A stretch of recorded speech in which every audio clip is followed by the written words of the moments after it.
Welcome to the Art Hustle Galley Conversations. Welcome back here, my good friend Gahrey Ovalle. And what are we talking about today, since I'm turning the tables and letting my guests pick the topics? Yeah, I appreciate it. So today we are talking about how to prepare and make the most out of your 2022. We are approaching the end of the year. It's scary. It's getting there. Right, we're a couple months shy. Right? We're 3 months before the end. So critical, and so much you can get done in these next 3 months to maximize what you've done this year, as well as prepare yourself for 23. Yeah, awesome. Now, what are some of the tips you think that we can do? All right. So as we are at the end of the year, this is one of the things that I practice all the time. I've been doing it for a lot of years, and it really makes the difference in terms of just keeping track of things. So for me, when I get to this point of the year, I'm always thinking about closing out the year. What does that look like? What do I need to do? How do I get my house in order? Mm-hmm. Right. And what I want to do is, at that moment, I want to keep track of my business. I want to inventory, gather data, close out projects, right? Perform final billing. Mm-hmm. I need to close out the year so that I can start fresh next year, right? Yeah. I don't have to just carry things on. You'll never finish everything, right? Because no project, no business finishes everything inside of a calendar year, right? There's always some overlap. Yeah. And that's okay, as long as you control some of that chaos at the end of the year, moving into January. You want to just get some of these things in order. So once you review all of those things, you kind of close out these projects, you make sure they're done and buttoned up, you address any customer issues, you close out your business, you finish doing what you're doing with your employees. Here is where you can start planning ahead to see what the following year looks like, right? For successful people, we plan according to where we want to be. And the problem with many unsuccessful people is that they are planning according to their circumstance. So we want to be proactive and not reactive. Yeah. And in that way, as we close out the end of one year, we are planning for the next. Yeah. And the further you can get out in front of the next year, the better off you will be.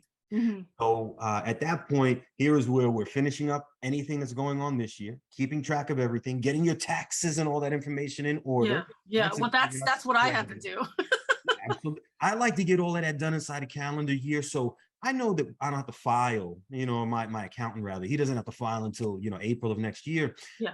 But I don't want to be scrambling for information in March, approaching April, even January, February. I want that to be done now, so I can just concentrate on all the projects in 23, give him the paperwork that I compiled at the end of the year in 22. And if there's one or two things that he might need, great. But I don't have to sit there and start from scratch with all of this. So that's why I like to button it up. So at the end of the year, I can give him what he needs in April, and I can just concentrate on what I'm doing inside of 23. That's a good tip for me. Well, I'm always postponing my taxes. Yeah, at the end of the day, that's okay, because we can, right? The system is built that way. We can always delay, and we can pay things later, and all of that is natural and normal and built in.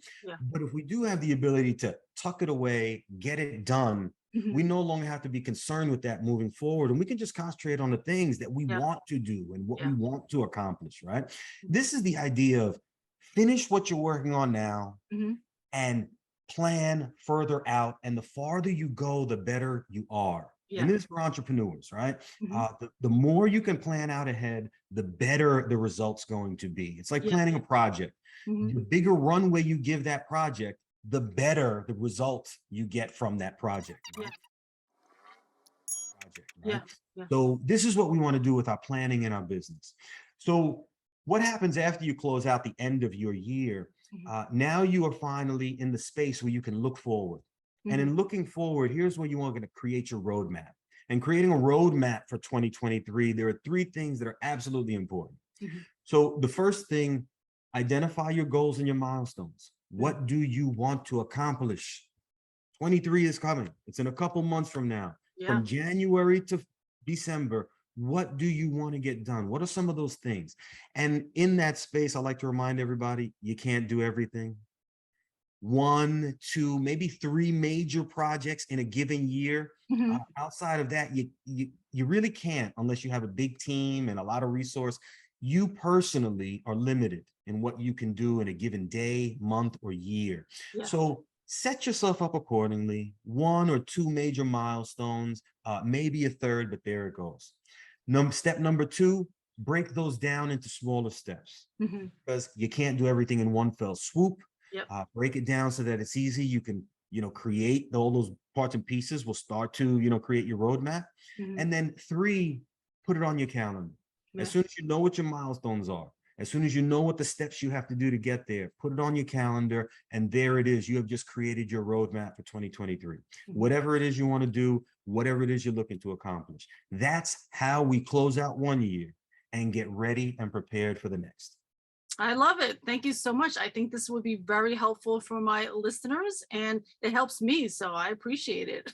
Well, hopefully they're going to put it into effect. Yeah. And slowly but surely, from one year to the next, they're going to start to recognize, okay, it gets easier to keep track and close out my year. Yeah. And it gets more exciting to plan my next. Yeah. And in that space, this is where you get excited about your business. This is where you want to show up every day. And this is where you start to really just propel your results. No longer just getting by, I'm just treading water. Now you're starting to climb that ladder because you are excited about the work you do.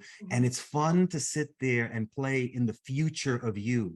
You can dream, you can hope, you can do all of these things. And when you're planning it, that's when it starts to feel real. Like, man, I think I can accomplish these things. Yeah. That's the beauty of closing out one and planning further out into the other. Yeah.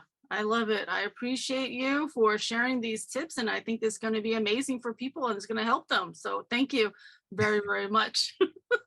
No doubt. So listen, Linda, that's how we close out the year. What I'm also going to provide for you is we're at the end of the year. So this is for your audience. Yeah. The holiday times are difficult because they're so darn expensive. How do we make more money at the end of the year? Yeah. Super critical. So you don't just want to close out your books. You don't just want to plan for next year. You also want to maximize what you can inside of these next 90 or so days. Yeah. Yeah. So I'm going to share just a couple creative ways to make money as an entrepreneur. Right? Oh, I love it. Love it. Something that they can run with. I always have a long list of stuff. I'll give you the top 3 or 4. And then again, your audience can take that, and these are things that they can think about and really put this into effect, see how it affects you. So number 1 on the list, right? And this is creative ways to make money as an entrepreneur. At the end of the year, maximize what you can earn. First things first, look at the ways in which you can provide value to your best customers. They are already clients who are willing to pay. They will be willing to pay again. What can you go back and offer them that they would say, all right, I'm willing to share some money because I know I'm going to get the value back out of that. That's an easy yes to people who have already said yes to you. Review all of your upcoming package payments. See who you can offer a discounted rate for prepaying a bill that they have to pay you next month or at the end of the year. Give them something off and ask them to pay early. You'd be surprised at how many people are willing to take advantage of that because everybody loves a good deal. Yeah. Everyone likes to save some money. Here's one that I found that really works for my clients. I've done this a couple of times personally, and I've really seen this work extremely well with some of the entrepreneurs that I work with, some of those people that I look up towards because they're further along in their business than me. Promoting your existing product or offer to your list in a really short, concise, easy email. Your list is already there for you. They've signed up because they want to hear more from you. Just go back and promote something simple and easy.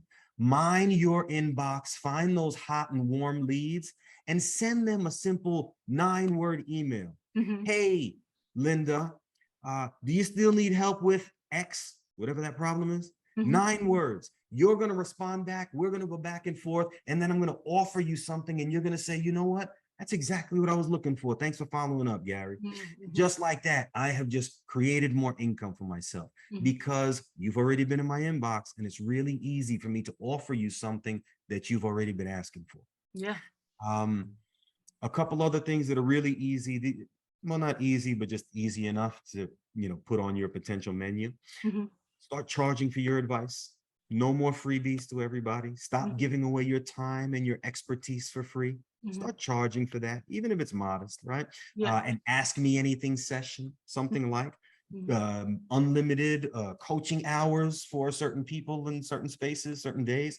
Just offer something and start charging for all that free work that you've been doing. Yeah. Post a webinar or a masterclass. Another easy thing to do. You can put that together, create some slides, record it, talk on it, and there it is. You can drive people towards it. Even if you're not selling a lot on it, you can definitely build your audience, which is also a big help. Yeah. You can do that for yourself as well as for others. So you don't always have to sit there and create the thing and then go find the audience to sell the thing. You can create the thing and go find someone else's audience to talk to. The same way I'm doing now. Yeah. Right now, I have a bunch of stuff of my own. I'm talking to you and your audience so they can hear some things that they need. They might find value in what I'm saying, and they come over to me and looking for something in that way. And just like that, a beautiful way to make money. And you don't have to extend yourself too much, and it doesn't require very much, right? So there's that. And then create a new offer. Those things that you can deliver without a lot of time or expense, right? Putting together something that you're excited about, that gets your people excited, you're setting yourself up for success. They're going to come up for it. Just make it simple. We're at the end of the year. Don't get too complicated. Don't over deliver, right? Now, I always tell my clients, over deliver. You're never going to suffer for it, but don't go too far. You can create something nice and simple, nice and easy, and you will get your return. And then obviously the normal ways in which people make money, go get yourself a loan. You're an entrepreneur. Chances are you've been doing really well in your business, or good enough that you can reflect back in your bank statements, for example, and go get a loan just based off of your history over the last 12 months. One thing that I found worked for a couple of my clients, PayPal working capital loans. So PayPal will offer you a loan. They don't do the whole exhaustive deep dive that your bank does. They do it in a much faster pace, and it's just based on the income that came in over the last 12 months from your PayPal. So they'll give you a loan based on that, and it's a quick yes. It's also a quick deliver, and you have access to your money just like that. Wow, that's a good tip. I didn't know that. Yes, See? indeed. I love learning new things on my podcast. Absolutely. And then the last one, everything that we've said now is something you can do. Create, do something new. The last one, streamline your personal and your business expenses. This is addition by subtraction. You're not adding anything new here. You're becoming lean and efficient. You're eliminating losses and waste. That's a great way to find money at the end of the year, because you're no longer wasting it. And now you actually have it to use in other spaces. So I wanted to share that with the entrepreneurs in the group. That's super important that you find out how to make money and how to maximize yourself at the end of the year. And that's probably going to do you a lot better than just kind of struggling and trying to figure things out and trying to create something complicated. You really want to make things simple and easy, especially at this time of year. So much else is going on, especially with the holidays and such. Make your business easy, make your personal life easy, and implement a couple of these things. You'll definitely start to see some results. Yeah, I appreciate it. Thank you so much for giving these tips out to everybody. So I would love it. And I'm sure the viewers really appreciate it. Use those. And if anybody used any of them, add it into the comments. If any of them work for you, we love it. And don't forget to like, share, and comment, because that's where we can get some traction, where we can get some feedback from everybody. So I really appreciate it, Gahrey. Anything else you want to add into it before we wrap it up? I think this one is super important and timely, because we are here in New York. And here in New York, if you haven't noticed, cannabis is in the air everywhere. We are now legal. This is a tremendous market that's opening up, a lot of opportunity. And the New York cannabis market is about to blaze a trail of entrepreneurship for our communities, right? And when I say our communities, mostly I speak about Black and Brown communities, but anyone who is interested in getting in this space, now is the time. And timing is everything. So just recently, they had a card license, CAURD. It's a conditional adult use retail dispensary license. The application opened. It closed just a couple days ago, maybe about I think last week on Monday. 903 903 people in the state of New York put in for that license. Mm-hmm. They're only going to offer 150 of them Oh, for the wow. dispensary, right? This first time around. Yeah. This is where, and this is for entrepreneurs, you have to be in it to win it. Yeah. So few people enter that competition. And Yeah. just to be crystal clear, anyone who opens up a dispensary in New York, that has the ability to be a multi-million-dollar business inside of 3 to 5 years. Yeah. Instantly. Inside of that even without experience, right? And I'm talking about the non-experienced entrepreneurs. Mm-hmm. 3 to 5 years, you can get yourself to be a multi-million-dollar business in the cannabis space. If you are an experienced entrepreneur, if you're coming in with capital, you can do that inside of year one. Mm-hmm. But the opportunity is now, and most people aren't even getting into the race. Yeah. This is where most people fail, right? They're watching it, they're talking about it, Yeah. but they're not ready to step in and put their name in the ring, right? Mm-hmm. Listen, you got to be in it to win it. And if you're Yeah. not willing to do that, you're not going to have that opportunity, and you're not going to be able to take advantage of the tremendous generational wealth opportunity that's happening right now, right? There are very few markets that open up that will, I mean, almost guarantee your success. Yeah. And this is one of them, right? You just have to get in, be consistent. The market drives itself.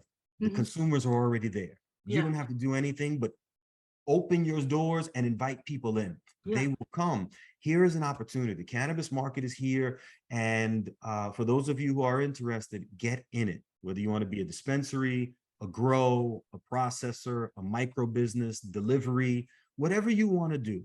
Think about your business and how you can apply it towards the cannabis industry. Lawyers can now specialize in cannabis space. Accountants can specialize in cannabis space. Security can specialize in cannabis operations. All of these things that are normally businesses by themselves in their own industry, reflect it towards cannabis, see how you can get yourself in. There's so much opportunity. What I've done is I've applied for one of those licenses. So I was one of the 903. Mm-hmm. I probably got mine in at the very last minute. So I was 903, and I was the last person to get it. Yeah. So, but the point is, if you don't put it in, you'll never have the opportunity to get it. Yeah. Now, there's no guarantee that I'm selected from the 150, Mm-hmm. but at least I'm in the running. Yeah. And this is where, as an entrepreneur, just try it. There's no guarantees for anything. Just start wherever you're at. Get out there and do it. So one of the things I did was that, right? Get inside and file an application. Yeah. I've also been working with the group NYCG. They're called New York Cannabis Group. Mm-hmm. And what they do is they host events that provide education and experiential guidance to a growing community of cannabis consumers. What it does is they combine immersive environments with thought-provoking conversations, and NYCG provides the platform for consumers to understand the role of cannabis as medicine, as lifestyle, and as entertainment. Mm-hmm. These conversations are really important because New Yorkers, they don't just want to know about, give me facts, regulation, tell me about cannabis. Mm-hmm. They don't just want to sit in a room and everybody gets high. They're much more experienced and refined. They want more than just that. And this is where these events have the opportunity to do that. So in celebration, what we've done is we've created 2 signature events. One is called the Grape and Grass, and the other is Token Smoke Cook-Off Competition. Mm-hmm. And in both of those spaces, we highlight creatives, visionaries, tastemakers, and artists. And what we do is we bring the vendor community of, inside of the cannabis industry to the growing community here in Long Island. So this way, people can come in and they can experience the cannabis community, the cannabis industry, and all of its parts and pieces. They can see flower growers, they can see people who create, distillate products and creams and tinctures. They can see people who like edibles. They can see some ancillary businesses. Some people just want to grow plants and offer you clones and let you grow on your own. Mm-hmm. Some people are in the fertilizer space of this business. So we have a bunch of vendors. So when individuals come in, they can sit down, and it's a grape and grass event. So it's all about weed and wine. Yeah. A perfect night of pairings, right? Good weed, good wine, good food, great friends.